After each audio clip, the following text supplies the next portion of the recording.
After a Grey Cup appearance last year and a 6-game win streak this season, these Toronto Argonauts are being favorably compared to Leo Cahill's 1971 Toronto team that included stars like Joe Theismann, Leon McQuaid, Jim Corrigal, and Jim Stillwagon. And the Grey Cup winning 1983 Argo team that featured Joe Barnes, Condridge Holloway, and Terry Greer, among others. The 1988 Argos have built their success on timely offensive production, a stingy defense that has a penchant for closing the door near its goal line and elsewhere on the field, and special team work that can only be described as superb. There can be no argument that as of this date, the Argos are the best team in the CFL. And Toronto Argonaut head coach Bob Obilovich has said a number of times this season that this might be the best Toronto team he's ever had. Neil Lumsden, how good are these Toronto Argonauts? Well, they're a very good football team, and they've proved that in many aspects on the field. But I think a pretty good indication, Bob, is they can get into a tight football game, not play exceptionally well, and still pull it out of the bag. And they've done that twice this year. And a lot of people use that as a sign of a good football team and one that can get an awful lot better. Not many teams in the league have played better in the last 4 weeks than Calgary, but nearly only have 2 wins to show for those 4 weeks. They're 2-5. Pressure on them tonight. The pressure and the addition of frustration because of the way they lost. Larry Caharet said they should have won, or they could have won both those football games, and they didn't. That's where the frustration comes from, and of course they're hungry for a win. Well, in their last game last week, J.T. Hay missed a 45-yard field goal in the last play of the game, or they would have won. He's under the gun tonight. They thought about making a change, but he will be the Stampeders' place kicker tonight.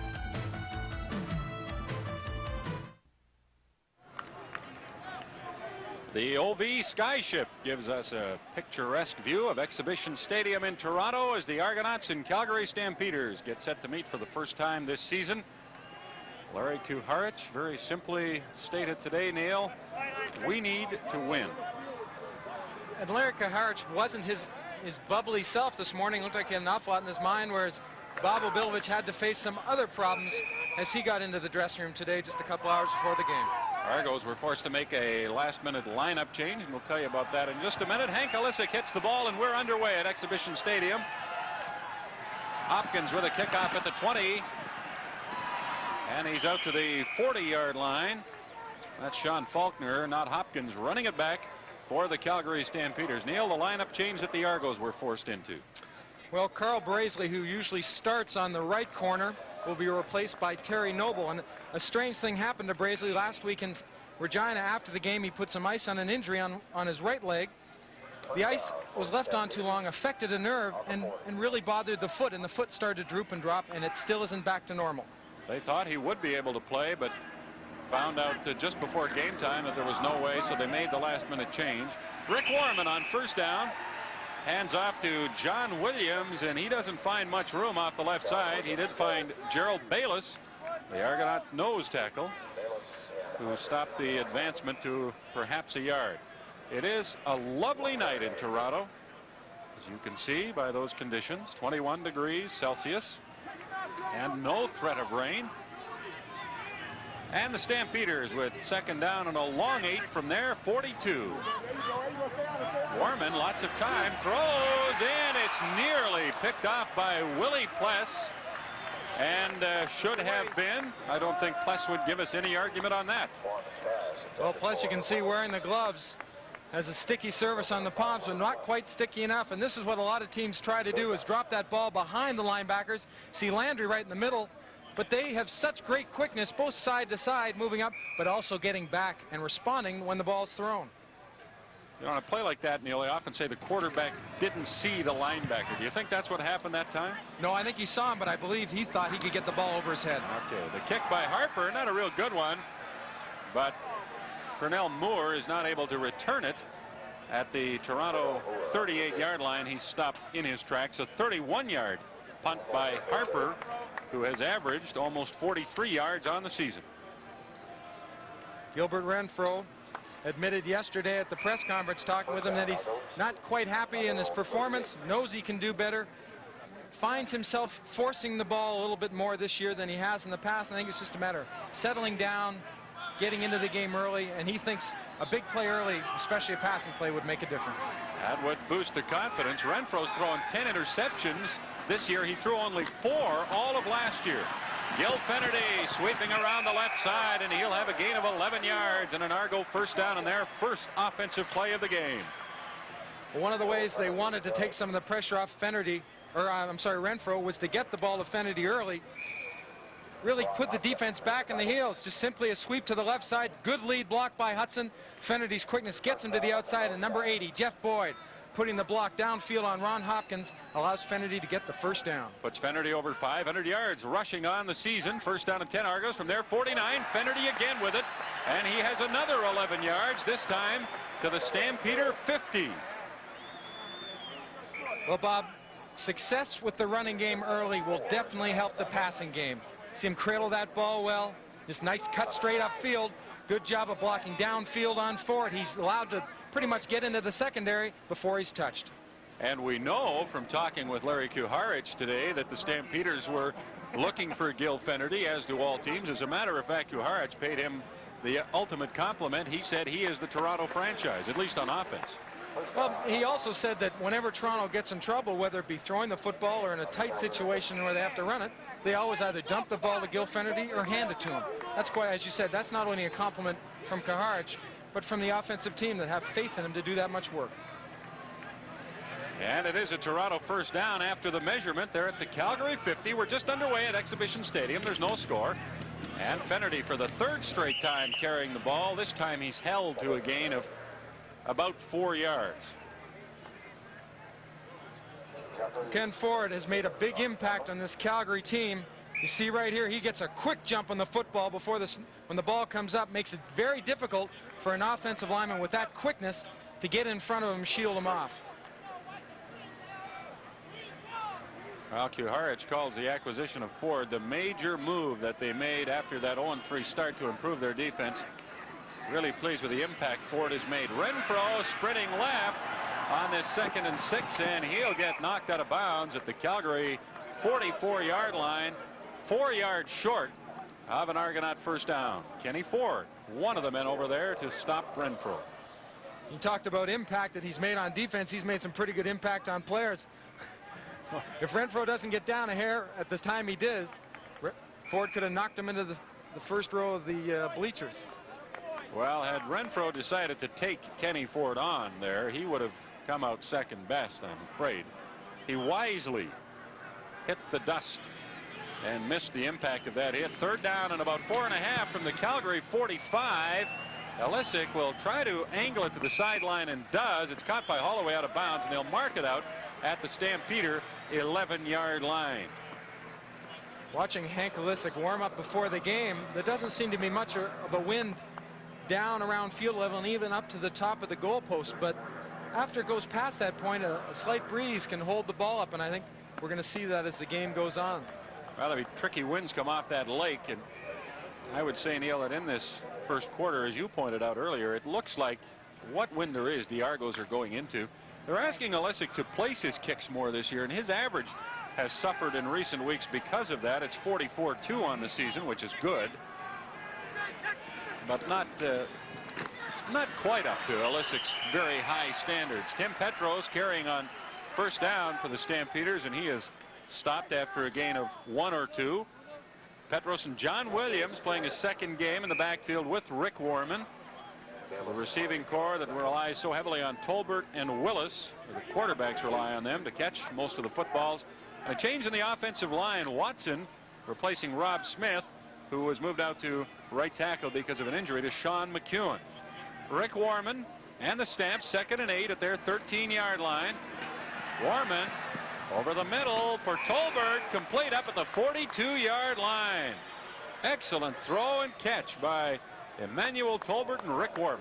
Great execution, not only in the catch and the throw, but see the deal up front. Bayless comes around. Number 61, Tom Spolatini, pulls from his guard position, picks Bayless up to give Warman the time to throw the ball. Well, the Stampeder offensive line didn't feel that they did as good a job against Winnipeg as they need to do to give Rick Warman the time he needs to make things happen. They did that time. A 28-yard gain to Tolbert. 1st and 10, Stamps at their 41.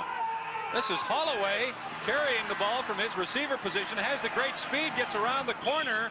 Knocked out by Reggie Pleasant at the Argo 53.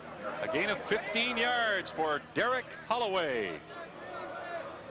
The Toronto Argonaut defensive unit, Nolan Harper playing so well that the Argos were able to trade Dan Sellers to Ottawa for Paul Nastasiuk. The linebacking core with Landry playing hurt in the middle.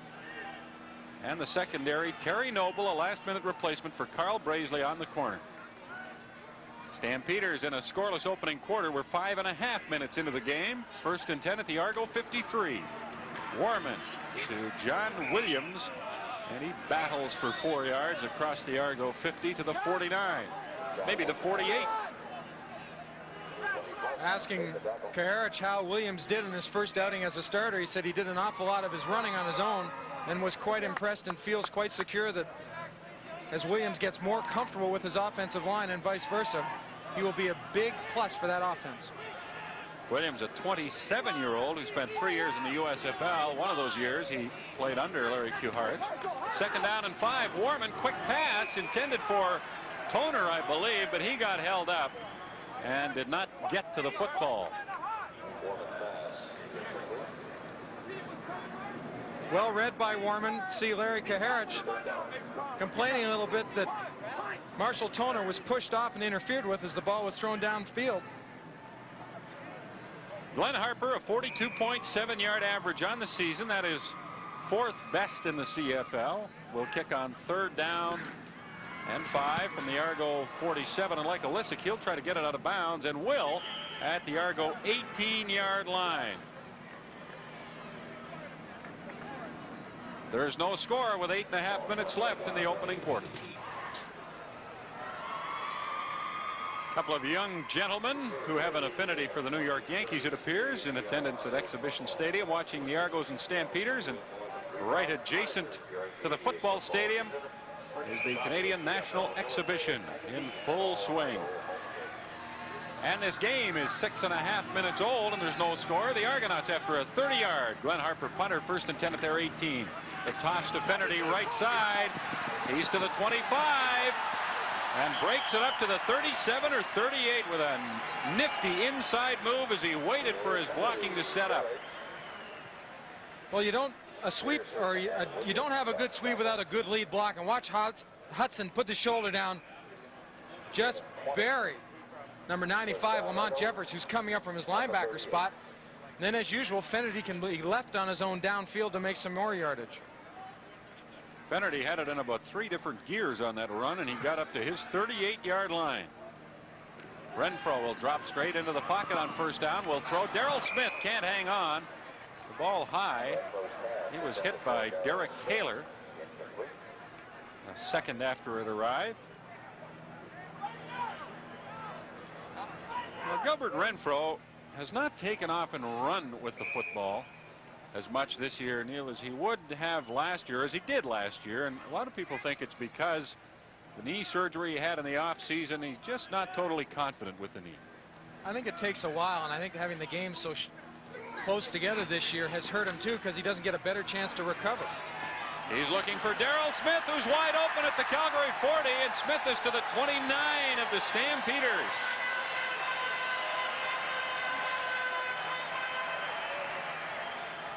Well, just a great read and adjustment by Darrell Smith, and an outstanding throw by Gilbert Renfro. Watch him go down.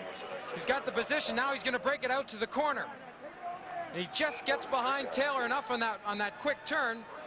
Ends up getting a 43-yard gain. Good execution. Taylor lost him for a split second. Well, as soon as you get a defensive back in the position where you know that move's going to confuse him or make him turn his shoulders, you got him. And that's what Smith did. 43 yards, Neil, as you said, down on the Stampeder 29. This is Hudson carrying, and he's going to turn it outside and get 4 or 5 yards to the Stampeder 24-yard line. Lamont Jeffers ran him down. Renfro starting at quarterback again after giving way to John Kangemi last week. Barrett's the backup quarterback tonight. The receiving core with Jeff Boyd. having only one catch last week. And the offensive line with a change there.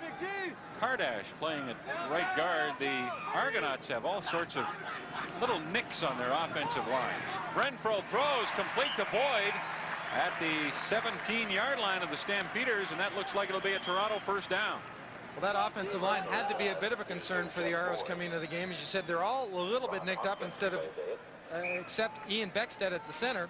Randy Ambrosi, who usually starts at right guard, pulled a back muscle this week in practice in a very innocent drill. So they've got Bob Skemp backing up, who is also a little bit injured, and Blaine Schmidt.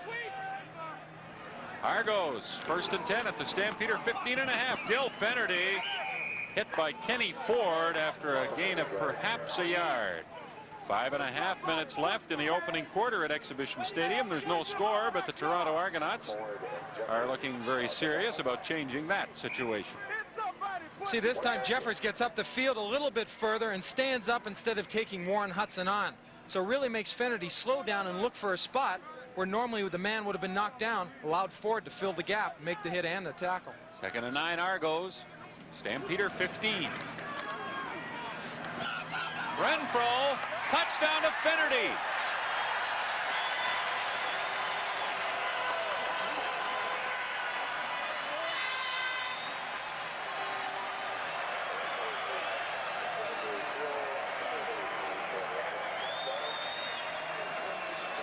Bob O'Bilvich has mentioned a couple weeks in a row now that he likes to try to isolate Fenerty on a linebacker. And I believe he gets that matchup with middle linebacker Matt Finley having to go with the running back out of the backfield. You see Finley trailing. That's a tough job, I'm sure. Taking a running back to the flat and then having to fall him upfield isn't easy if you don't get some help. A 7-play, 92-yard drive culminates with a touchdown. The Argos are in front.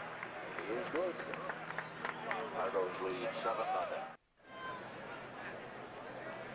The Toronto Argonauts lead Calgary 7-0. 3:48 left in the opening quarter. The Argos have won 6 straight games, which ties their modern era club record.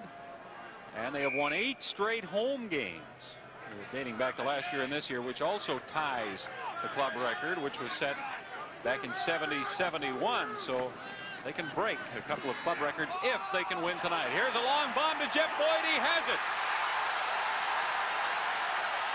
And Hopkins saves the touchdown at the 2-yard line.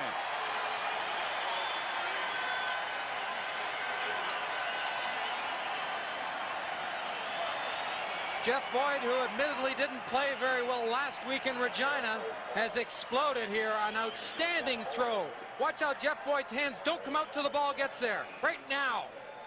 Perfect pass, perfect catch. Not a bad pattern either. Terrific throw, but Boyd had 4 steps on Hopkins. He had him beaten cleanly. 1st and goal, Argos. Stampeder 2. Fenerty, touchdown.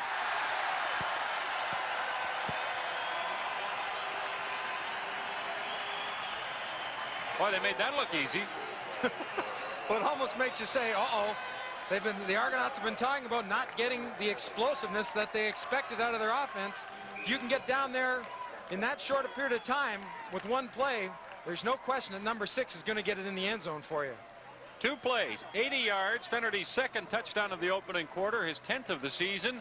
And a Lance Chomick convert with Soroska holding and a high snap. Soroska does a good job of getting it down. Will make it 14-0 Toronto with 2:48 left in the opening quarter. Jeff Boyd, the man who set up the touchdown. Neil, here's a team that's 6-1 and yet is so upset and disturbed by its offensive production. They changed to quarterbacks this week, putting Barrett in for Kangemi, but Renfro looks better tonight than I've seen him all year. Well, Bob O'Bilvich said that he wanted to start the game by running the football. They did that, 4 consecutive running plays to that man right there, Gil Fenerty, had some success with it, and I think that was the key. Because of that success, maybe that sets Renfro up a little bit. Kick is caught by Holloway at the 36. Derek Holloway stumbles as he tried to get around Gerald Bayless, and he's down at his 33-yard line. The first quarter over, the Argonauts with 2 touchdowns by Gil. It's a beautiful, clear evening in Toronto, and the OV Skyship gives us a overhead look at Exhibition Stadium. A happy Exhibition Stadium. as the Toronto Argonauts lead the Calgary Stampeders 14-0. The second quarter will open with the Stamps first and 10 at their 33. Rick Warman for Petros. He has it. Puts his shoulder down and pushes ahead to the 41, and there's a penalty for a late hit against Selwyn Drain.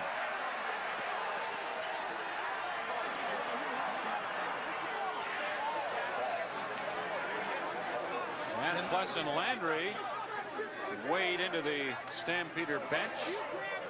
Cooler heads prevail. Well, there was a flag thrown on the sidelines, and I think it's going to be just a little bit too much oomph by Selwyn Drain and getting Petros out of bounds. He faces him up, does a good job, gets him out of bounds, and that, I think right about there, that push. McVeigh will move in and take a quick shot to the face. Blow by blow here. Okay. Yeah, you'd have to say Drain was a little bit overly aggressive in taking Petros out of bounds. He, of course, wasn't looking for the sidelines, but you have to have some awareness of where they are in plays like that. 26. That's what I said. Back off, please. Major foul, unnecessary roughness, Toronto number 26. Objectionable conduct, Toronto number 26. First down. I think he might not know where the sidelines was, but a pretty good indication would have been all those white jerseys with red numbers on them, because they were kind of close to him when he made the push. So. Well, they hit Drain for rough play and objectionable conduct, and the Stampeders are now at the Toronto 44-yard line.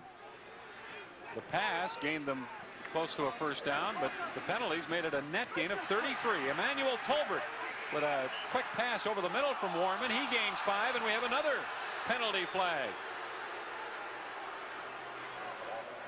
Well, Bob, you spoke too soon on the penalty flag situation on the first quarter, because here they come.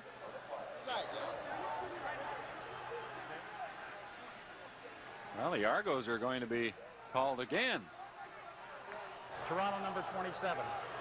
First down. And this time it's Doran Major, the other defensive halfback. I think you're going to see it right at the end here. He's going to come down with his helmet. Tolbert will be swung away by Pless right there, but I think they're going to consider that spearing or tackling with the head. Well, he missed Tolbert, but that doesn't matter. The intent was very clear. First and 10 now. Stampeders at the Argo 24-yard line. And the Argos are a team that does not take a lot of penalties. Warman in the end zone.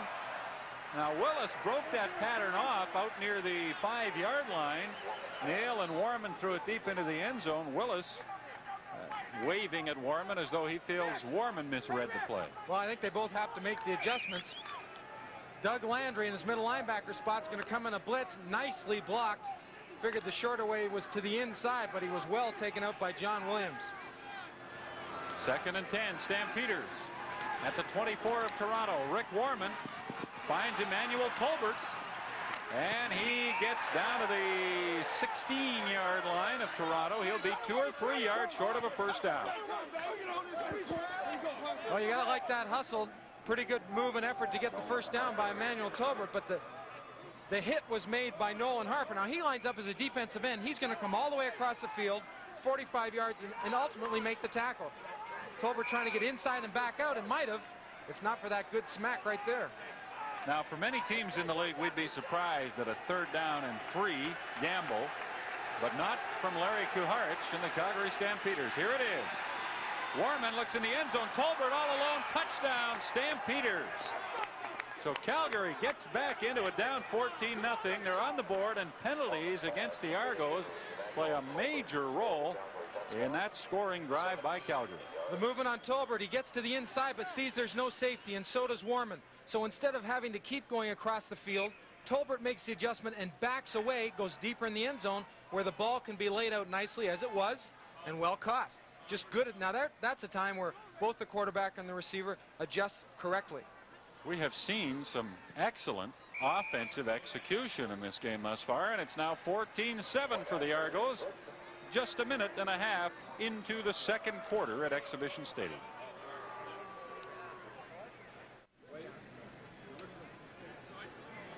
Well, the Calgary Stampeders did opt to take the illegal substitution penalty against Toronto on that field goal tried by Chomnick, so they won't get the single point, and the score will hold at 14-7 Toronto. Argos have 3rd down over and they'll have to punt the ball at the Calgary 50. Ilisic at his 45 with a good snap, and he drives one. Holloway 10 yards in the end zone, and he'll concede the single point. So Chomik didn't get it, but Ilisic did, although I believe the Argos wanted Ilisic to try and get it out of bounds down around the 5-yard line. Stampeders were expecting that because both Faulkner and Holloway were inside the hash marks, expecting to have to move up to catch the ball. He's a little frustrated, but you know, what the heck, you come up with a single point. Well, it's a very difficult thing for a punter to do, is place the ball exactly where you want it. If you're going to err, Neil, I suppose you should err to the open part of the field as opposed to hitting it too far up the sidelines, because then you do more damage. Rick Warman on first down throws. Reggie Pleasant moved in front of Holloway and nearly picked it off at center field. Reggie Pleasant, the last few games we've watched him, has been just outstanding in man coverage, and once again he does a great job of jumping on the football, almost reacting before the receiver does to the throw. Pleasant has 3 interceptions on the season. Rick Warman has a 2nd and 10 at the Calgary 35. Good exchange between center and quarterback, and Williams gets the little dump pass and finds his way across the 40 up to the 42, maybe the 43, about a couple of yards short of a first down. And even though Larry Kuharich loves to gamble, he's not going to gamble on 3rd and 2 at his own 43. Doug Landry, a little bit of a freelance job there, moving around, never really telling the quarterback where he's going to line up. But what he does do is he ends up in the right spot when the ball is snapped. Was picked up just for a second by John Williams, and then John Williams escaped. Harper's 3rd down punt gets a good kickoff. Pernell Moore at the Argo 20. And he steps away from the downfield men and gets it back up to the 35. Didn't look like he had any room. He was right up near the sidelines when he caught the ball, but made an inside move, froze a couple of stamps, and found a lane down the sideline. Well, when you have the quickness and you've had the success of Pernell Moore, you can make that move and make people bite on it. And when he does that, sometimes the outside man or the contained fellow steps in and loses his position. We've talked about the tremendous special teams the Argos have. They average 12.1 yards per punt return. Their opponents average 5.6 against them. So they net yards every time they kick the football and have it kicked to them. At least they have all year. Finnerty slides outside and winds up with a 6 or 7 yard gain on a play that looked like it was going nowhere. Well, it sure looked like that from the start. The backside guard, Dan Ferroni, pulls up and tries to make a block, but even with his ability, gets outside. You can just never tell.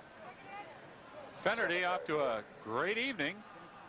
8:26 left, 2nd quarter. The Argos lead 15-7.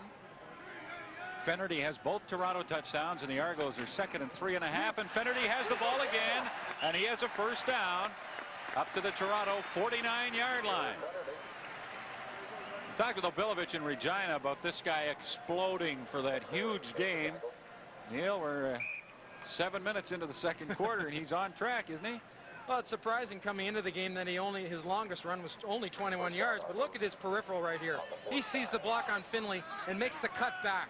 I mean, that's pretty good confidence when it's 2nd and 4 and they run the football. 1st and 10 Argos from their 49. This is a screen to Gil Finnerty. Makes the first man miss and the second, and gets to the Stampeder 48-yard line. That's a 13 or 14-yard gain. And Finnerty has been every bit as good as Larry Kuharich said he could and would be in our pregame conversation with the Calgary head coach. Well, you can see tempers are starting to raise a bit. You see Ford coming from the backside. Boom. And Jeff Boyd gives a pop and then receives one. But you just got to keep your head up downfield. Argos at the Stampeder 47.5 with a 1st and 10. Here's a reverse to Dwight Edwards, and this one will be stopped for a 2-yard loss. Kenny Ford in to make the stop as the Argos attempt a little razzle-dazzle, and it doesn't work as well as their bread and butter plays have worked tonight. Well, if you get a reverse and get it matured and it starts to work for you early, you have a chance. But Ford getting upfield and throwing off the blocking scheme. See, Jim Carter had to come up and make the adjustment. There's a pretty good chance that you can throw off the reverse. Second down and 12 yards for the Argos at the Calgary 50. Renfro has Hudson, puts his head down at the 40 and gets close to a Toronto first down.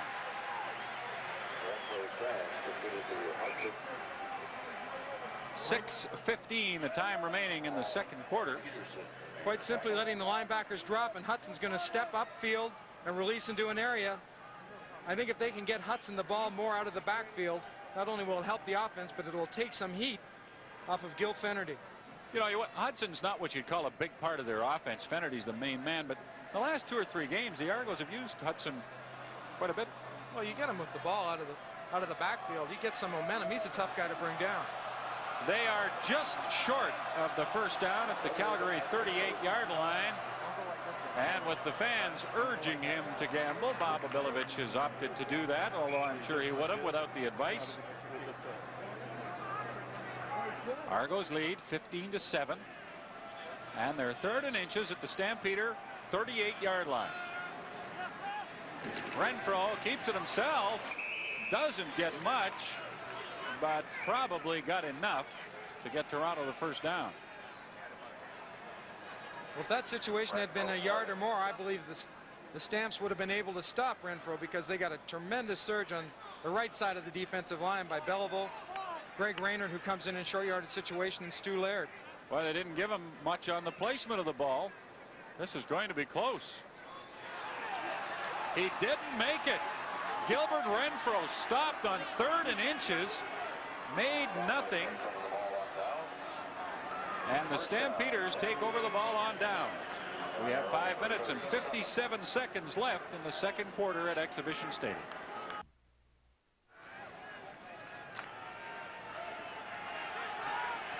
And night is falling on Exhibition Stadium, where the Calgary Stampeders are 2nd and goal at the Argo 12-yard line with 2:49 left until halftime. Rick Warman in the end zone for Tolbert, knocked away by Selwyn Drain. What does Larry Kuharich do? Does he go for 6, or does he take the field goal, or at least attempt the field goal? Well, I'm sure he's thinking we had a chance to get 7 if it hadn't maybe been for that penalty. See, Tolbert settled down. I think that ball had to be thrown in there with a little bit more authority rather than being dropped in, because, as I said a few minutes ago, when you're down near your goal line, the zones in the area shrink, so there's less time to get the ball in there. Heads up play by Selwyn Drain. And Warman had an Argo in his face, Neil, just as he threw the ball. He had to get rid of it, but as you say, he was a little late in getting it there. J.T. Hay has not had the kind of season he's accustomed to having, but this 19-yard field goal try is good, and it makes the score 15-10 for the Toronto Argonauts. Larry Kuharich admitted today that he thought about making a change in the place kicking area, but he elected to display some patience with J.T. Hay. And I think when you've played 11 years in the league and you have a good track record, you earn the right to a little more patience than, say, a rookie kicker would get. Well, I think you're right.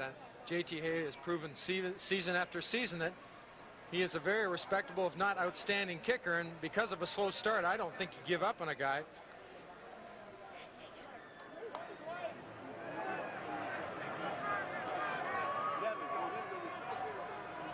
Bob Obilovich pondering how this game at Exhibition Stadium has changed in the second quarter. His team led 14-0 in the first and looked very, very impressive. But the Stampeders have shown some life in the second quarter and are now within 5 points. Dwight Edwards with a kickoff return out to the Toronto 41. Good opportunity to congratulate Dwight and his wife Margarita. The other day she had a baby boy by the name of Damon, 9 pounds 2 ounces. The proud father hobbles back to the huddle.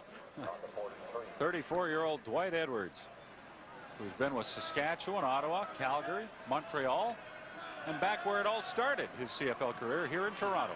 Gil Renfro has completed his last 9, and he completes this one to Gil Fenerty, who gets a good block from Boyd, and that enables him to get to center field for a gain of 12 yards and an Argo first down. Nicely set up, well executed. Not a bad call on first down either. You're going to see the offense pull, try to suck that defensive line upfield, now release, and they're all doing it to the right side of the screen. Now watch Fennerty get upfield, inside that little hole, and then dip back out. Good block right there. As you said, Jeff Boyd. Good tackle by Ford. Over the years, Jeff Boyd has been as adept at that as any wide receiver in the league, and that's helping out on a play with the block. Renfro, lots of room to run, but he'll throw and he'll complete it to Boyd. And he's out of bounds at the Stampeder 34-yard line. About a 16-yard advancement and a first down for the Argos. Well, sprinting right to the receiver. Gilbert Renfro watching and isolating Jeff Boyd, man-to-man coverage. He pushes on the defensive back and then comes back slightly to catch the football. You know, that's one of the first times this year I've really seen Gilbert Renfro get outside with authority, feel confident, look confident, and throw the ball on the run.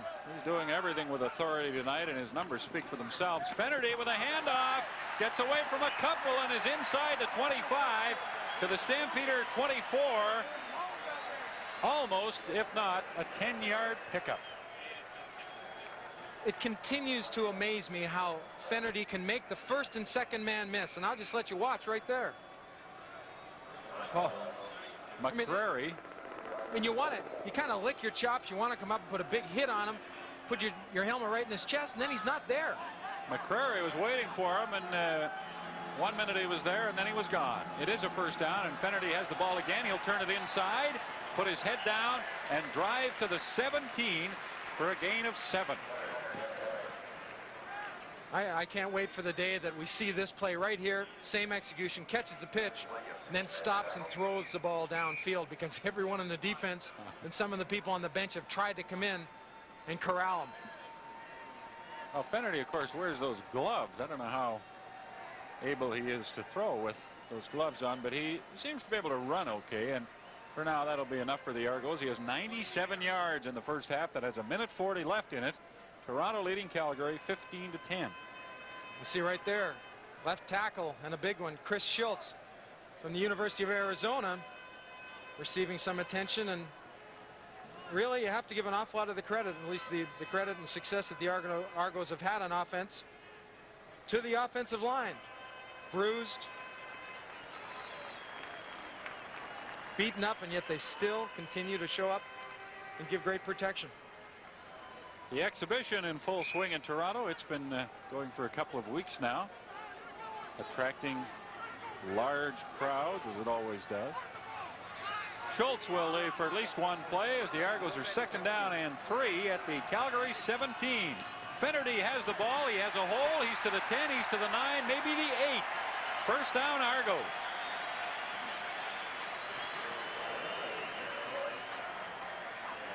Offensive line continues to do a great job of opening up the holes. Hudson's going to the right. He'll block the linebacker. Fennerty steps out wide, then gets himself going straight upfield. You know, he was hit there just as he crossed the line. He made a little move with that leg to get away from the tackle. Well, he's putting on a show tonight. First and goal, Argos. From the 8 of Calgary, Fennerty now with 108 yards rushing. Renfro is going to take off with the ball, and he gets inside the 5 to the 4 of the Stampeders. Reluctantly, Renfro ran and got 4 yards closer to the goal line. Watch the offensive lineman try to cut all the defensive people to get their hands down, because Renfro really wants to get back 2 steps and throw the ball quickly. Doesn't want anything in his way, but really a good job downfield in coverage. Makes Renfro pull the ball down, and I think that's what Karich wanted to see more of. Renfro running the football. Second and goal, Argos from the 4. Renfro, there's a flag. That'll be holding likely against the Argos. Dumps it off to Hudson, and he gets it down to the 3-yard line. There is a penalty flag thrown by head referee Ross Perrier, and 49 times out of 50 on a play like that, it'll be a holding call. 34 seconds till halftime. Holding, Toronto number 37. Hudson is fingered for holding.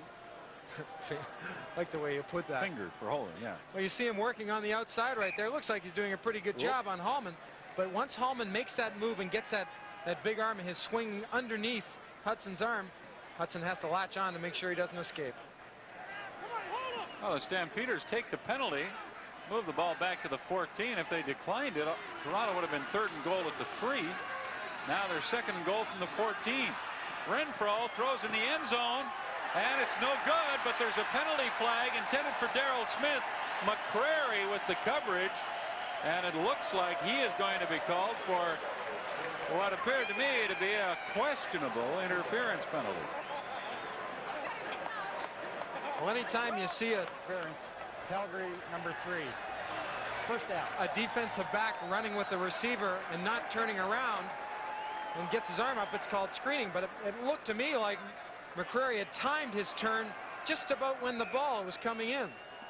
Very tight call.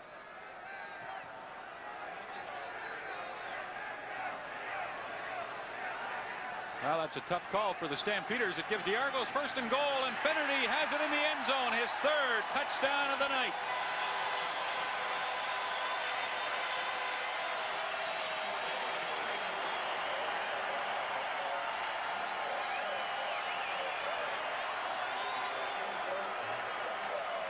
There you're looking at him. It's just like money in the bank. They get a shot at him close. 3 touchdowns on the night, 11 on the season for Gil Finnerty.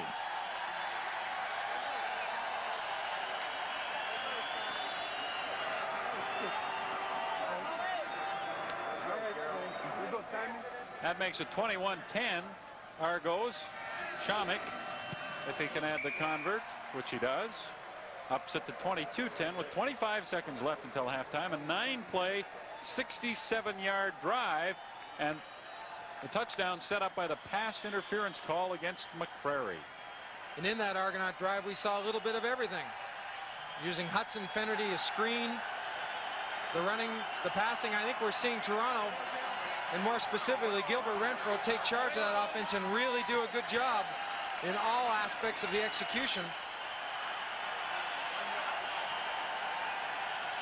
And that applause is for the Toronto offense, which has not sparkled all season long. Here's a team, as we said earlier, with a 6-1 record, and yet they've sputtered all season long on offense, but it looks tonight as though they have found all the right answers. And they started with Finnerty, which isn't a bad place to start, and then Renfro, who's looked sharper than he's looked all season.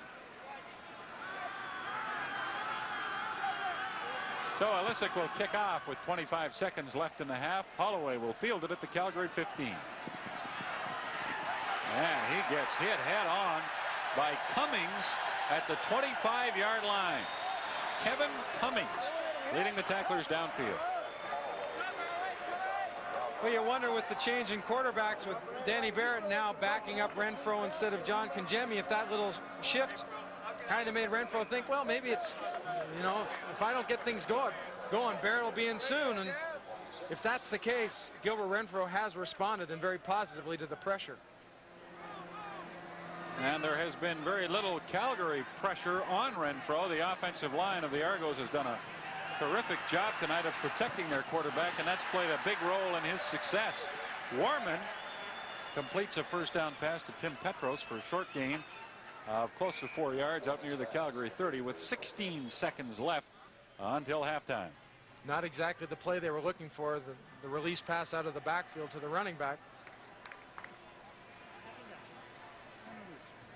Gil Finnerty, 3 touchdowns. He's gone over 100 yards rushing in this first half. Caught a few passes for good measure. There's good reason to smile, doesn't he? Report on Chris Schultz is he was taken to the dressing room so they could get a jump on the halftime and get a closer look at that left knee of his as Rodney Harding gets back to his feet.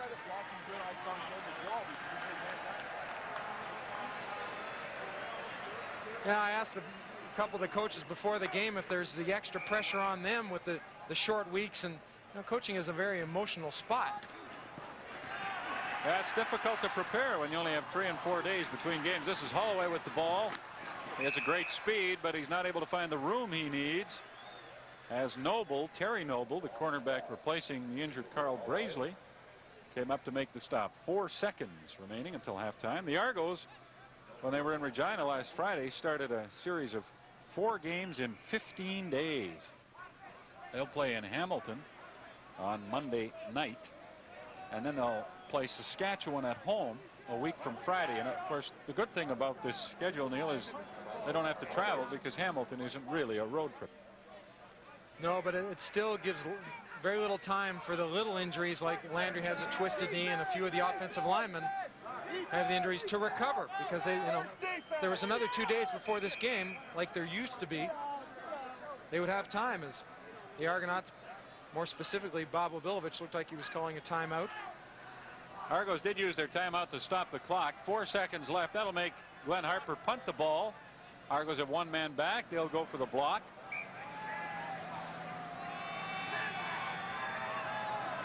Good snap to Harper, and it's blocked by Jake Vaughn. Visco has a touchdown if he can pick up the ball. Tony Visco, touchdown Argos.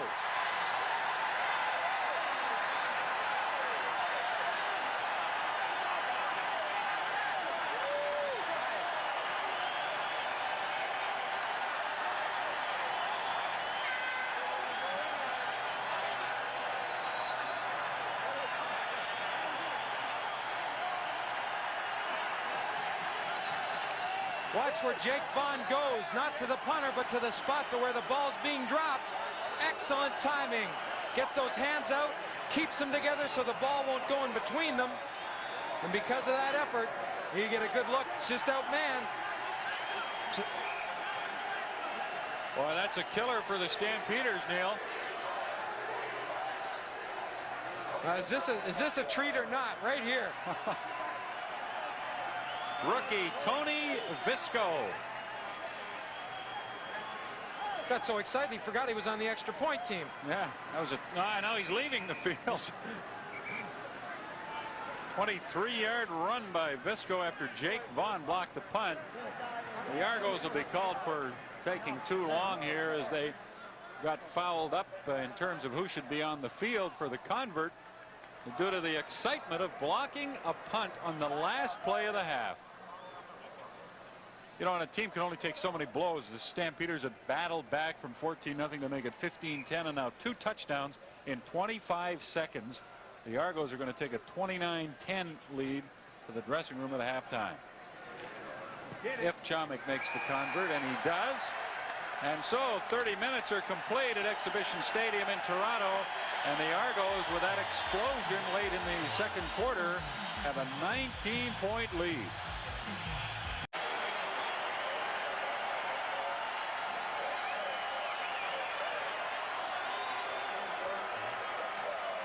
There you're looking at them. It's just like Money in the Bank. They get a shot at him close. 3 touchdowns on the night, 11 on the season for Gil Fenerty.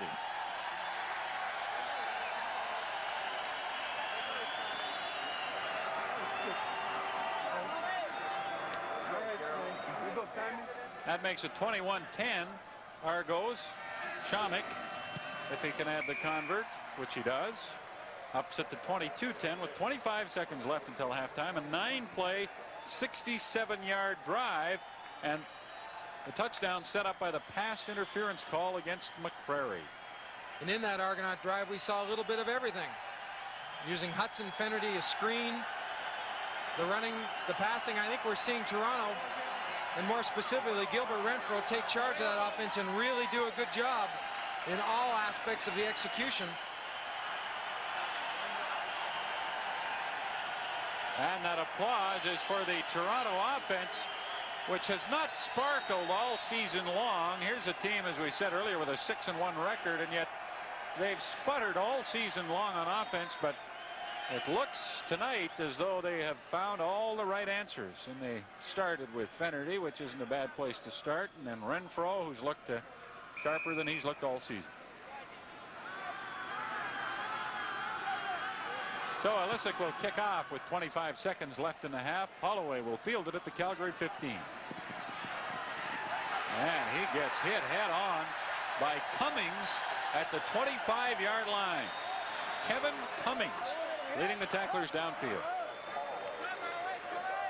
Well, you wonder with the change in quarterbacks, with Danny Barrett now backing up Renfro instead of John Congemi, if that little shift kind of made Renfro think, well, maybe it's, you know, if I don't get things going, Barrett will be in soon. And if that's the case, Gilbert Renfro has responded, and very positively, to the pressure. And there has been very little Calgary pressure on Renfro. The offensive line of the Argos has done a terrific job tonight of protecting their quarterback, and that's played a big role in his success. Warman completes a first down pass to Tim Petros for a short gain of close to 4 yards out near the Calgary 30 with 16 seconds left until halftime. Not exactly the play they were looking for, the release pass out of the backfield to the running back. Gil Finnerty, 3 touchdowns. He's gone over 100 yards rushing in this first half. Caught a few passes for good measure. There's good reason to smile, doesn't he? Report on Chris Schultz is he was taken to the dressing room so they could get a jump on the halftime and get a closer look at that left knee of his as Rodney Harding gets back to his feet.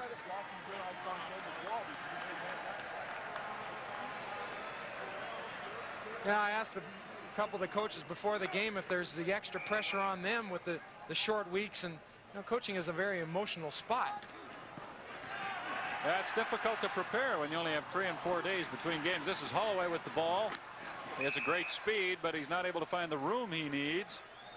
As Noble, Terry Noble, the cornerback replacing the injured Carl Braisley, came up to make the stop. 4 seconds remaining until halftime. The Argos, when they were in Regina last Friday, started a series of 4 games in 15 days. They'll play in Hamilton on Monday night, and then they'll play Saskatchewan at home a week from Friday. And of course, the good thing about this schedule, Neil, is they don't have to travel because Hamilton isn't really a road trip. No, but it still gives very little time for the little injuries, like Landry has a twisted knee, and a few of the offensive linemen have the injuries to recover, because they, you know, there was another 2 days before this game, like there used to be, they would have time. As the Argonauts, more specifically Bob Obilovich, looked like he was calling a timeout. Argos did use their timeout to stop the clock. 4 seconds left. That'll make Glenn Harper punt the ball. Argos have 1 man back. They'll go for the block.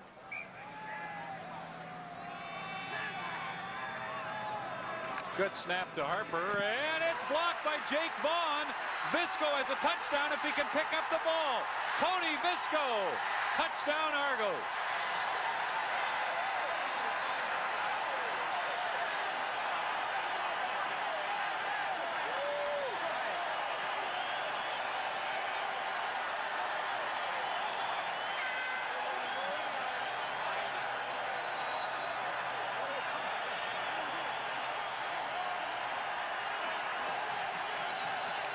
Watch where Jake Vaughn goes, not to the punter, but to the spot to where the ball's being dropped. Excellent timing. Gets those hands out, keeps them together so the ball won't go in between them. And because of that effort, you get a good look. It's just out man. Boy, that's a killer for the Stampeders, Neil. Is this a treat or not? Right here. Rookie Tony Visco. Got so excited he forgot he was on the extra point team. Yeah, that was now he's leaving the field. 23-yard run by Visco after Jake Vaughn blocked the punt. The Argos will be called for taking too long here as they got fouled up in terms of who should be on the field for the convert due to the excitement of blocking a punt on the last play of the half. You know, and a team can only take so many blows. The Stampeders have battled back from 14-0 to make it 15-10, and now 2 touchdowns in 25 seconds. The Argos are going to take a 29-10 lead to the dressing room at halftime. If Chomik makes the convert, and he does.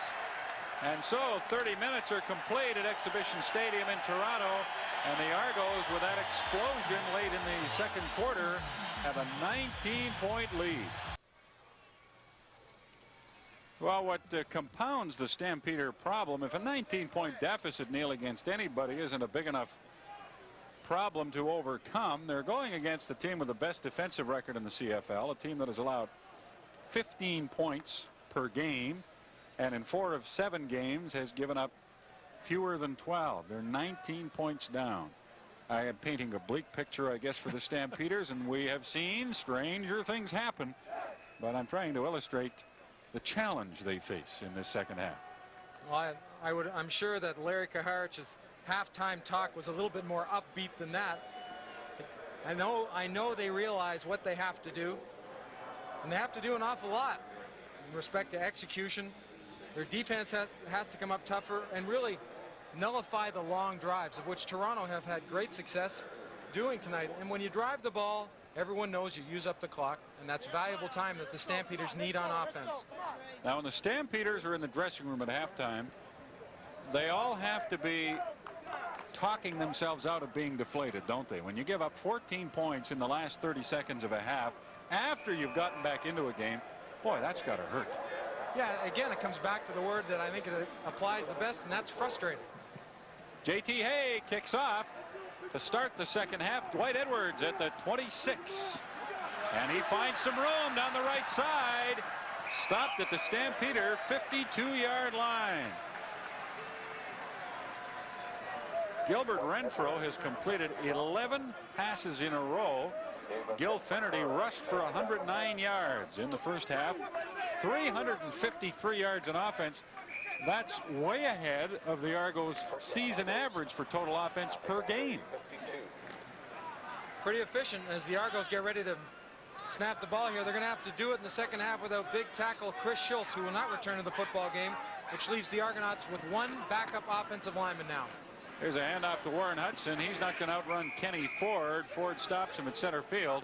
A loss of 3 yards. Warren Hudson, Garrett. Well, that's the type of play you need. You need quick penetration. See Ford, all sorts of things happening around him. He's got his hands out in front of him. He's able to move without being attacked or blocked. Takes the man down with some help by Harold Hallman. He can move. Kenny Ford has really done a job for the Stampeders since coming over in the Scott Flagel trade. Second down and 13. Argos at center field. Renfro throws. Jeff Boyd complete. The 37-yard line of the Stamps. Ron Hopkins, the man on the coverage, but a perfect pattern, a perfect throw. And they had to. The pressure's coming from the Stampeders. Jeff Boyd's going to shove downfield, leaning a bit to the inside, and then breaks it out. Breaking it out past the first down marker. That is 12 completions in a row for Gilbert Renfro. Jeff Boyd, after catching one pass for 3 yards in Regina last week, is having a large night. Renfro puts it out deep, and it's almost intercepted by Chris Major, who went up and got both hands on it, but when he hit the ground, the ball was gone. Watching that play and thinking of Chris Major, wishing I'm sure he had done that same type of reaction last week. Unable to this time, he does it, and a good play. Gets in front of the receiver. His timing is perfect. Here he comes in. His eyes are on the football. The timing of the jump is excellent. He just can't squeeze it. Darrell Smith, the intended receiver. Major having quite a year, and Renfro's string of completions is halted at 12. Argos 2nd and 10 from the Stampeder 37, just underway in the second half. 29-10 Toronto. Renfro throws, no good. Intended for Boyd at the Stampeder 15. Well, it's the second time the Argonauts, more specifically Gilbert Renfro, has tried to find his receivers in the seam and has come very close. That time, if not for Derek Taylor coming over, Boyd might have had the catch. Lance Chomick will attempt a field goal from the 44-yard line. He tried one earlier tonight, but a penalty negated the try, and after the penalty was assessed, the Argos punted the ball. Chomick has it up. He has the distance, not by much, but you don't need it by much, and he has it in the right area. It's 3 points for the Argonauts and a 32-10 lead over the Calgary Stampeders. 2 minutes and 3 seconds into the third quarter. Bob Obilovich said to me today, if every time we get in a scoring situation inside the 45, we have to come away with points. And he's not talking about a single point on a punt, but a touchdown or a field goal. And he said, if we do that, I would think our offense is producing some consistency and well on our way. Well, Obilovich is a very demanding coach. Up to this point, I don't think he could find anything wrong with his offense. Stampeders start from their 35. Petros carrying, gets 5. Turning it back upfield. Nolan Harper and Doug Landry were in on the stop. Stampeders not going away from what seems to be their game plan. Sweep to the wide side of the field with Petros, and I think if they came back running and gunning immediately, the Argos might have their way with them defensively, but there's still a long time to play. 2nd and 5. Warman dumps it off to Petros. He'll have a first down up to the 49 of Calgary. Tim Petros having quite a year. He has scored 6 touchdowns on the season. He's rushed for over 300 yards and caught passes for close to 200. And many of them have been like this. When the linebacker doesn't come, the responsibility of the running back is gone. So many times they just head out into the flat, become a relief receiver for the quarterback. This is John Williams on first down, and he finds some room. Busts it down to the Toronto 43-yard line.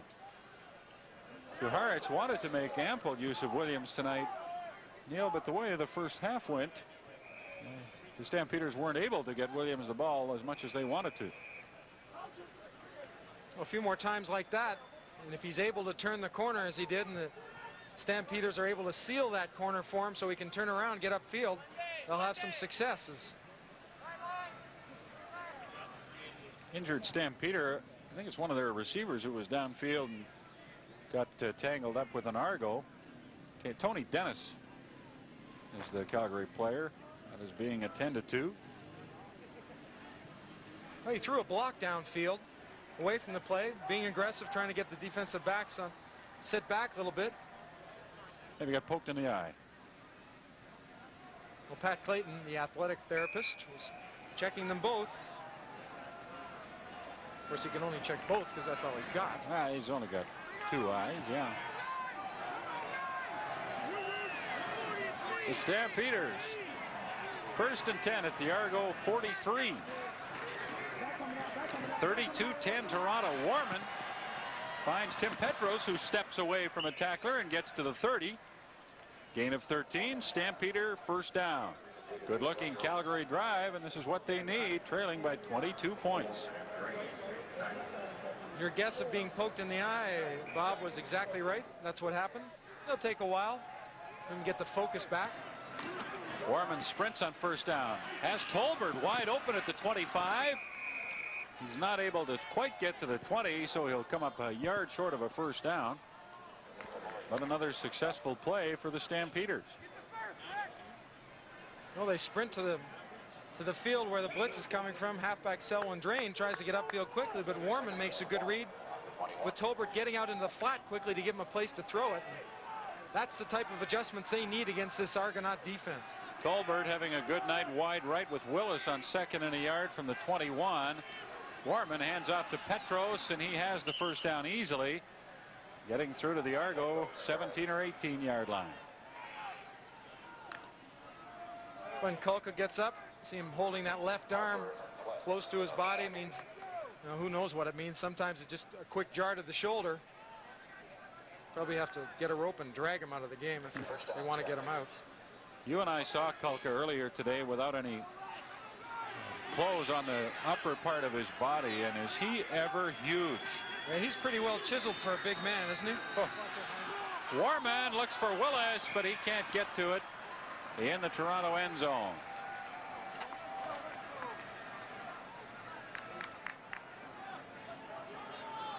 Warman's pass intended for Willis. Complete.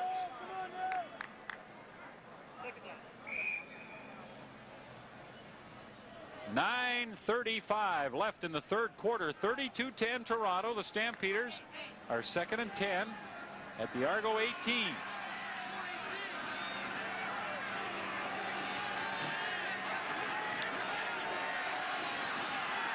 Warman with time, has a man open, touchdown. Marshall Toner hit hard, and he lost the ball, but he had possession of it long enough, and the Stampeders have the touchdown. Well, you don't have to have it long, and he had it just long enough before Lou Delorier came and rocked him pretty good from behind. Marshall Toner has to get away Willie Pless, who's trying to get out to his zone area, gives Toner a bump, but he keeps going and finds that soft spot. He's in right now for Tony Dennis. That makes it 32-16 Argos. And J.T. Hay can make it a 32-17 football game in Toronto's favor, and he does.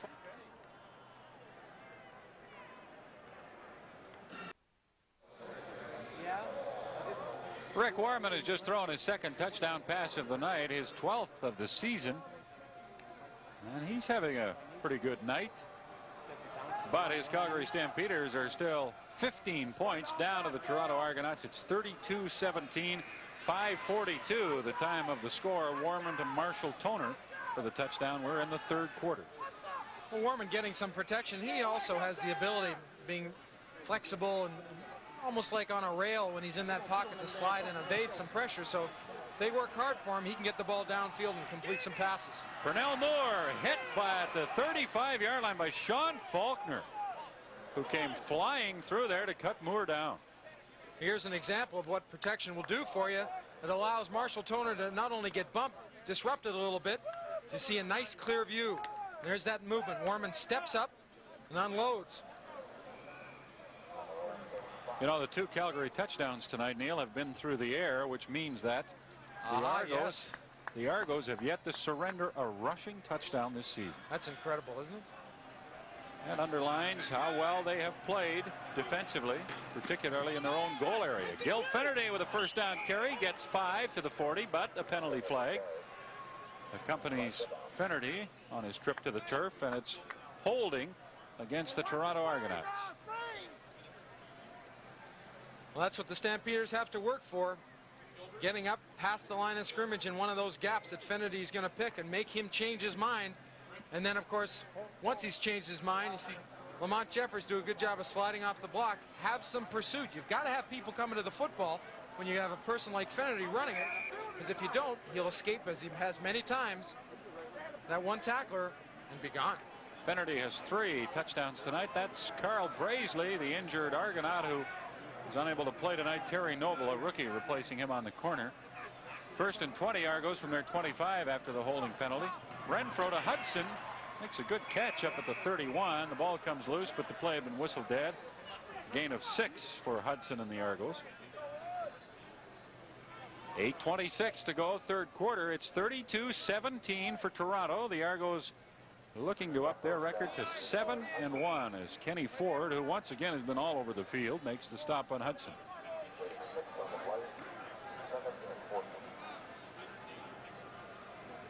Second down and 14.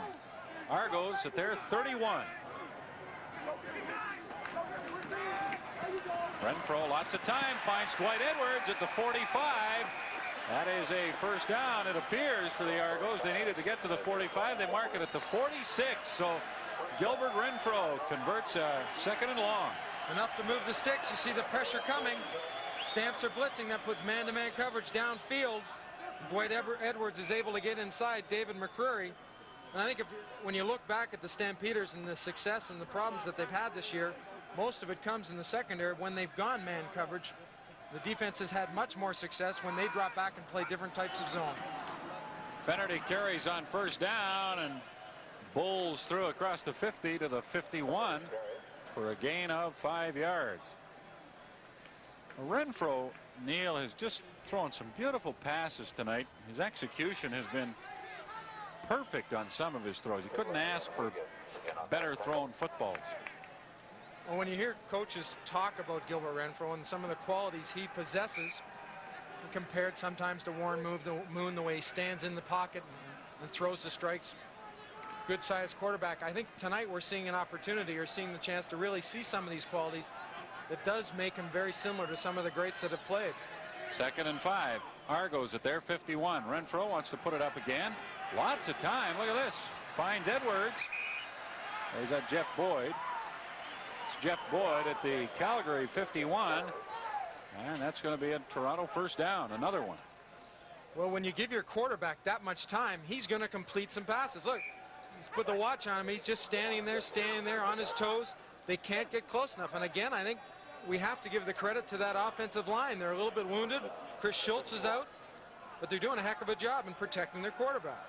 Jeff Boyd has got 6 passes for 148 yards. 1st and 10 Argos. Calgary 51. A fake by Renfro, who has lots of time off to the right, puts it up long, and it's no good. Darrell Smith, the intended receiver, but he was unable to break for the end zone, and Renfro had the throw go beyond the 3 players who were down in that area.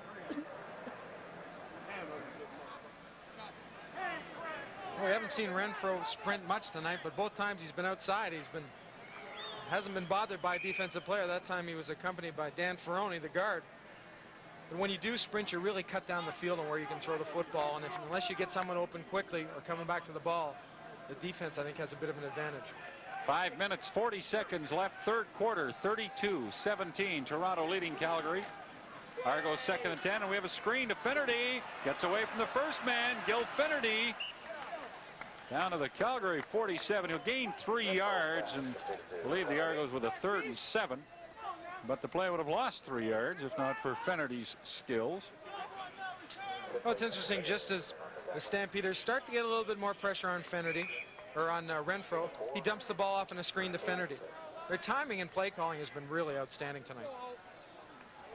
Hank Alisic will punt on 3rd down and 7. The ball at the Calgary 47. Hank hasn't had much work tonight as the Argos have controlled the football. Most times they've had their hands on it. Alisic trying to angle this one out of bounds. Did he do it? No, it landed in the end zone, just in bounds. It's fielded by Sean Faulkner, and he will concede a single point. 5 minutes remaining in the 3rd quarter. The Argos up by 15.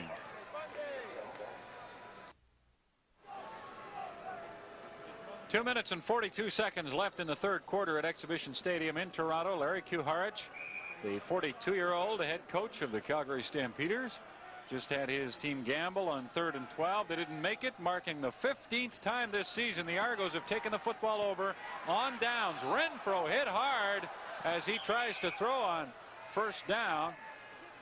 And David McCrary, the defensive back for the Stampeders, had the best shot at the football. Looked like the Stampeder front 4 a little bit cranked up. Stu Laird coming in, tries to get the leverage position, tries to jam that arm underneath to the left side of Kelvin Prunster. Prunster with a good shuffle, stays in front of Laird, doesn't allow him to get that one side or the other. Football at the Calgary 53, 33-17. The Argos lead. Renfro having a little trouble with the ball, gets the pass off, and it's intercepted by Derek Taylor at the 44 of the Stampeders. Well, a bit of a lift for the Stampeders. They get the ball back, good field position. That gamble right now has not hurt them. Things turned around. You're going to see Gilbert Renfro bobble the ball. Now come on, looks like he's kind of got pretty good position. Now tries to string the ball in there. Finley's in his face. Just a good play by Derek Taylor. That is the first interception of the football game. Derek Taylor with his 2nd of the season. Rookie from North Carolina State. And the Stamps, with 1:55 left in the 3rd, have the ball back, which is what they desperately need. Rick Warman fires for Holloway, complete at the 44 of Toronto. Reggie Pleasant all over Holloway, but he made the catch for a gain of 21 yards.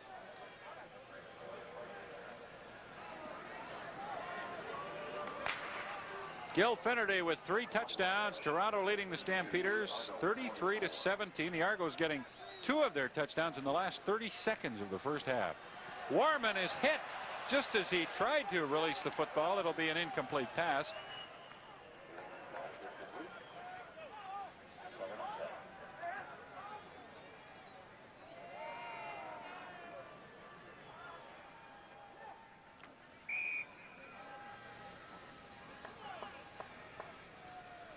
Stampeders 2nd down and 10 at the Toronto 44-yard line. Time running out in the 3rd quarter, 1:10 to go.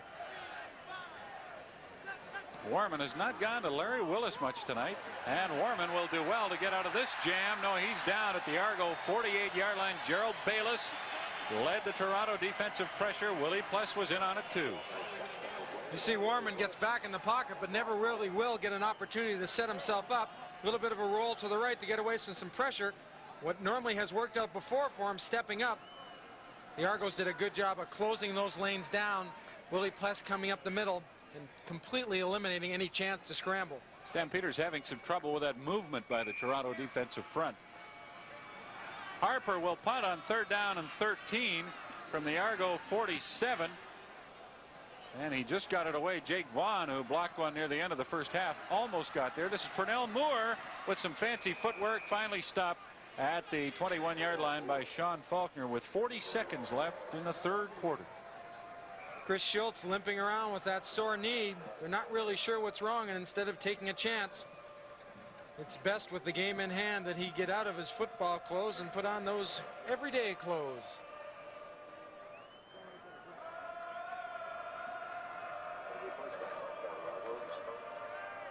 The Argos need to give their banged up players as much of a chance as they can to get healthy. And this is another one, Neil. Doug Landry came into this game with a twisted knee. Bob Obilovich said it would be a classic example if we had another day or so between games, he would have a chance to recover. Offensive line coach Tom Higgins there holds a meeting with the big guys, picking up those stunts. Telling story about the job Bob Obilovich has done here. This is his 7th season as coach of the Argos.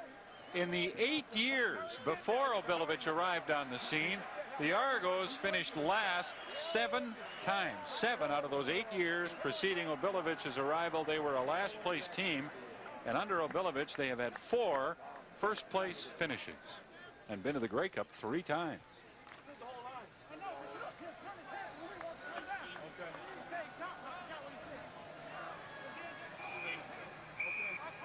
So with 35 seconds left in the 3rd quarter, the Argos are 1st and 10 at their 21-yard line. Gil Finnerty, good hole, out to the 33, tripped up by Derek Taylor. I don't know. You talk about him so many times, use so many words to describe, but watch this acceleration, this little gallop move right here. You almost think if Derek Taylor hadn't got that shoestring tackle, he might have been on the way to his longest run of the year. Argos 1st and 10 from their 33. And here's Gill the thrill again, jumping over a Calgary Stampeder, breaking a tackle and out to the 39 for a gain of about 6 on a play that ends the 3rd quarter at Exhibition Stadium in Toronto with the Argonauts in control. Argos out to up their record to 7-1. That's what they'll do if they can hold on and win this game. Renfro all night, and he finds Jeff Boyd up at the 47-yard line. The Stampeders think that Boyd dropped the football, and Boyd appeared to be a bit unsure himself. Well, we're going to get a chance to see if he was able to get those arms cradled underneath the football. The ball's low. He's coming towards it. He has to go down. Did it go through? And those goalposts are just in the wrong spot, aren't they? That was hard to tell from that look, but the officials have ruled that Boyd did not catch the football.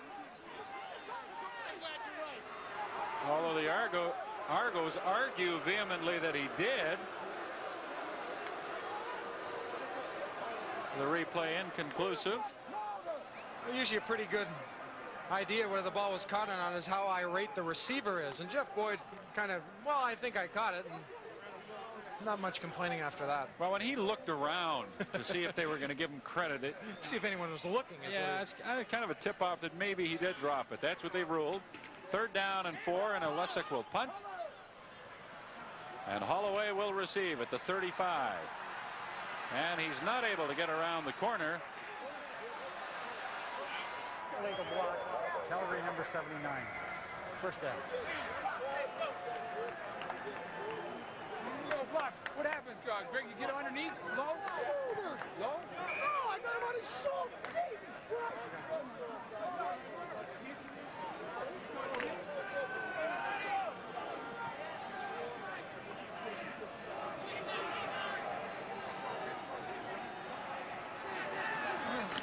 Rick Warman from the 24. The Stampeders were penalized on that punt return for an illegal block. Warman long for Holloway, wide open. And he's down to the Argo 42-yard line. Derek Holloway. gives Calgary a big gain into Toronto territory. Rick Warman was able to buy just enough time to allow Holloway come all the way across the field. The ball's going to be dropped well behind Landry, and you could almost feel that Holloway was going to get. He felt like he was going to get an opportunity to run with the ball after he caught it. There he goes, moving laterally. Kulk is in his face. Rick Warman has thrown a couple of touchdown passes tonight. Has the Stampeders at the Argo 42 with a 1st and 10. Pumps, has to move, gets the ball away, and it should have been caught. Instead, it's intercepted by Willie Pless. Derek Holloway had the ball go right through his hands.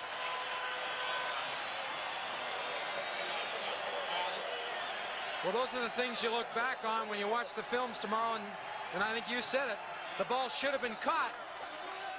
Not only was it not caught by a Stampeder, you're going to see Warman, I mean, this is a tough throw. He's going one way. He just sidearms it underneath Landry's arm. Very catchable, but the ever alert Willie Pless coming through the area looking to make a hit. Came up with something even better this time. You know, when a quarterback goes to that much trouble to make that good a play, you better catch the ball. Well, he shouldn't have to pay for it with an interception, but he did. And Jeff Boyd has a 1st down hitch pass from Renfro and gains in the area of 5 yards. We had a penalty flag, and now we have another.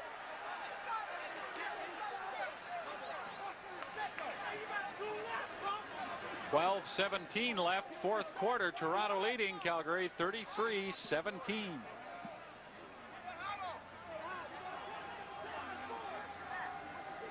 Well, I think it all started with that block to the outside. What might have been called a clip by the officials, and then the fellas figured they would discuss a few things afterwards, exchanging recipes, golf handicaps, things like that. Yeah. Bob Abelovich with John Kangemi standing behind him, out of uniform. Major foul, unnecessary roughness, Toronto. Objectionable conduct, Calgary. 2nd down. So both teams get called, and it'll be 2nd down. Consider that one somewhat of a saw-off as Ellis Rainsberger takes exception to what is going on in the field, either that or the call. They called rough play on the Argos after Jeff Boyd caught the pass. And after it's all sorted out, it's 2nd and 10 Argos from there, 46. Renfro rifles it to Smith. Daryl Smith is to the Calgary 42-yard line for a 1st down.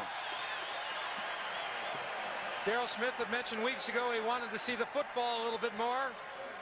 And this is what he does so well. Watch him get down, make a nice cut to the inside, turns Derek Taylor around, and now he sees a chance to break one. 2nd catch of the night for Daryl Smith as Renfro continues to roll up the yards. Smith and Boyd wide left, and that's a pretty good combination. Here's Gil Finnerty, and he's not able to find the room he was looking for. He'll get 2 or 3 yards close to the Calgary 40. Stampeders, pretty good job of stringing it out here. You see Jim Kardash, who's moved to left tackle, replacing Schultz. He'll try to face off the defensive lineman. Look at, they keep popping him outside. Just a nice job, and then who's there but number 41? Ford to turn him in, and Quincy Williams makes the tackle. Boy, has Kenny Ford ever been in on a lot of tackles tonight. Again, 2nd down and a long 7. Argos at the Calgary 40. Renfro with time. Throws complete. Dwight Edwards at the 25. Chris Major brings him down. But the Argos have another 1st down. There is a penalty flag, though, back near the line of scrimmage. And it's holding against Toronto, so this one will come back. Holding, Toronto number 56. 2nd down repeated. Center Ian Beckstad is called for holding, and he's the only member of the Toronto offensive line, Neil, who doesn't have an injury of some kind. And I think that might be different after this game. I've watched him limp around a couple times after the play's been over. I think what you're going to see is some great pressure by the Stampeders, but watch just the simple flick by Gilbert Renfro. Just I mean, tremendous strength. He's on the other side of the field, and he throws that all the way across to Dwight Edwards. Second down over. 17 to go. Argos at the Calgary 50. And it's a screen to Finnerty. Does he get away? Yes, he gets away from the first tackler and is down to the 41 of the Stampeders for a gain of 9, leaving the Argos 8 yards short of a first down. Well, Finnerty leaves a wake of tacklers behind him. Lamont Jeffers, number 95, I'm sure figured he had him and that there was no question about it. 25-year-old Gil Finnerty. As we look at 28-year-old Hank Ilisic, 28 years old in his 12th CFL season. Came right out of high school in Edmonton to kick for the Eskimos. Was on a number of Grey Cup teams with them. 6 Grey Cup rings in his jewelry case. And he tries to angle this one out of bounds and does.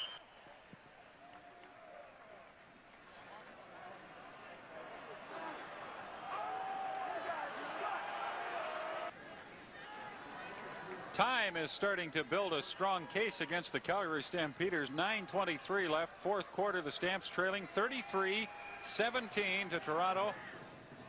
And deep in their own territory at their 14-yard line after a Hank Ilisic punt. Warman to Petros on a draw. And he'll gain 4 yards, maybe 5. Landry has a bruised hip, but he came up with a solid defensive play there. An outstanding play. The Stampeders give him a set. There he is on the left side of your screen. Hangs in there. Doesn't bite on the pass for a second. Takes on the blocker. And then makes the tackle. Textbook middle linebacking play. Warman swings it out to Petros, who has to fall to get down and get the football, and then was unable to get up and make the yardage he needed for a first down. This defense is now beginning to tee off as we get a look at Terry Noble, who, as we said, replaces Carl Brazeley. He took every snap this week in practice because of Brazeley's foot, but they figured Brazeley would be able to come back and play. That is not the case, and as you see, not a bad shot. He's just, Terry Noble is one of the fellas that the Argonauts found in their free agent camp in Michigan this year. A couple other notable starters, Nolan Harper and Pernell Moore. So I'd say that they should be holding that camp every year because they've got some good ball players out of it.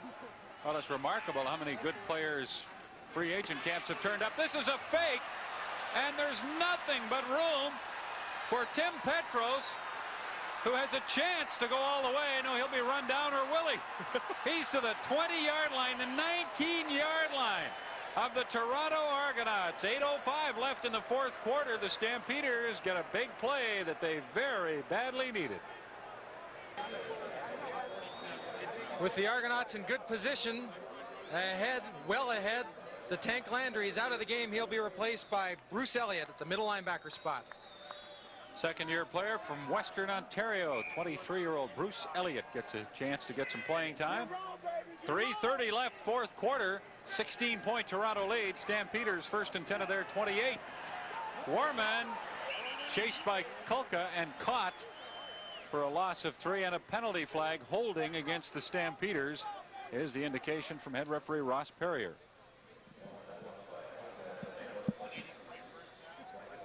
Argonauts making a couple of other changes. Blaine Schmidt, who's been in for the last quarter and a bit, played very well at the defensive tackle spot. He'd love to get himself a sack, wouldn't he? Oh. Major foul, face mask, Calgary number 67, second down.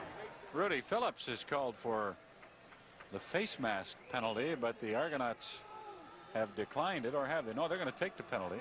Why is it second down then? Should be first? How did we lose it down? Why?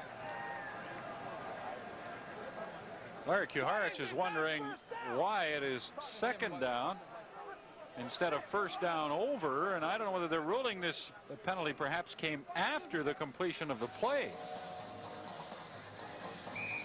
That's what it has to be, or it would be a first down again. Yeah. Must be what they're ruling. So it's second down and 25. Stampeders from their 12-yard line. 3 wide receivers to the left. Warman sprints that way.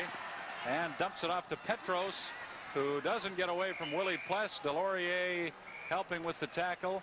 Petros up to the 23, but well short of a Stampeder first down with 2:58 left in the fourth quarter.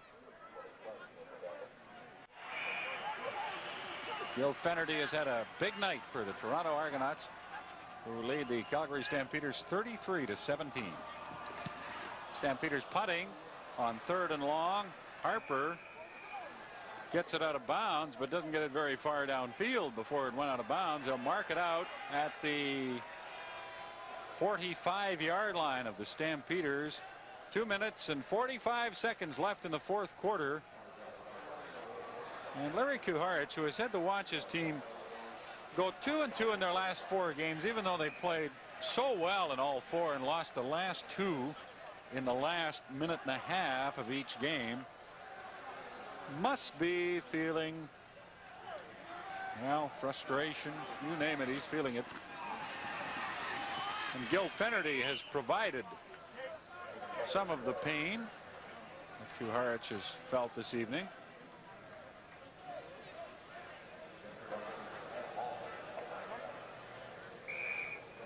It's also the second consecutive game that the Stampeders have had a touchdown called back because of a penalty.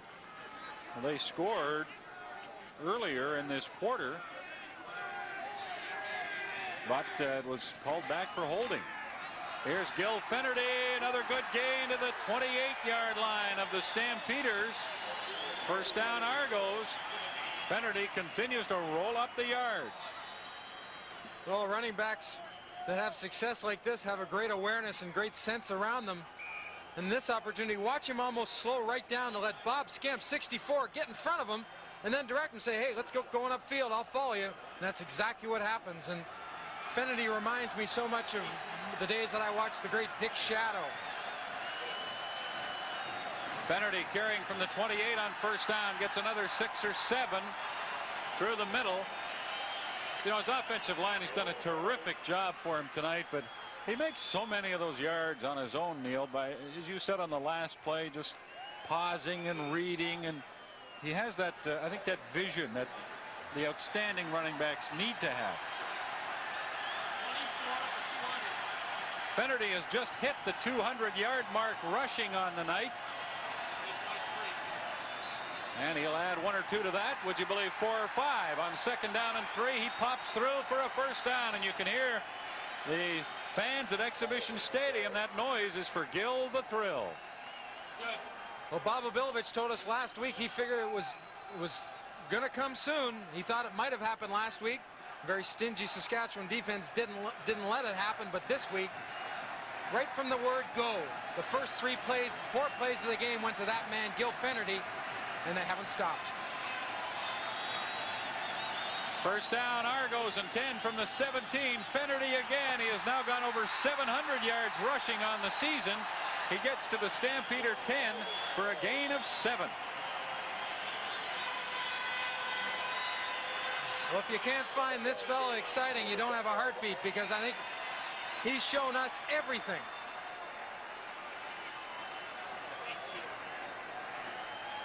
And he looked on that play maybe a little bit tired. Yeah, but don't you believe it. He doesn't want to get this ball right now and take it in the end zone. And he might get the opportunity. 2nd and 3. Guess who?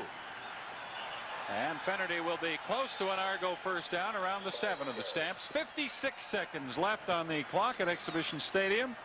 The Argos putting the finishing touches on a 7th straight victory, which would be a modern era club record, and on a 9th straight home victory, which is an all-time club record. Well, when you're having success running the football, the game certainly moves along quickly, and maybe more importantly, keeps the ball away from the opponent's offense. Now, who do you suppose will carry on 1st and goal from the 7?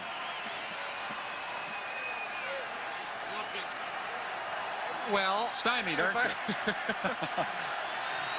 If I was a betting man, I'd say number 6. Aha! Fennerty, this time he stopped. He'll gain 1, maybe 2 yards. David McCrary moved up from his defensive halfback spot. I think maybe the Stampeders were kind of expecting Fennerty to get the ball there too.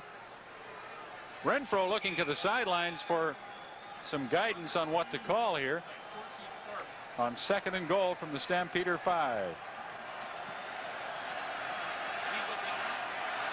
Fennerty having an Argo club record rushing night. He's over 200 yards. And he's got it again. He'll get a couple down to the 3 of the Stampeders. 1955. The Toronto club record was set by Corky Tharp in 1955. He rushed for 202 yards. Fennerty has broken that. And on 3rd and goal from the 3, the Argos are going to go for the touchdown. Fennerty's up to 219. Barring a penalty, this will be the final play of the game, and will it end with Fennerty scoring his 4th touchdown. The outcome doesn't ride on it, and Fennerty doesn't get there. He stopped at the 1, but the Argos send their fans home in a delighted, raucous mood, as not only do they win again, but they win with dash and with flair.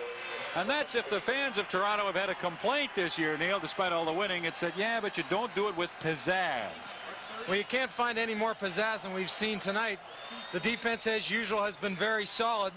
You expect that almost from the Argonauts, but the offense has been spectacular, and spectacular not only with Gil to thrill Fennerty, but the execution by Gilbert Renfro, the receivers, the outstanding job by the offensive line. I think if you're going to talk about a complete performance by a football team in 1988 so far, the Toronto Argonauts has given that exactly that tonight.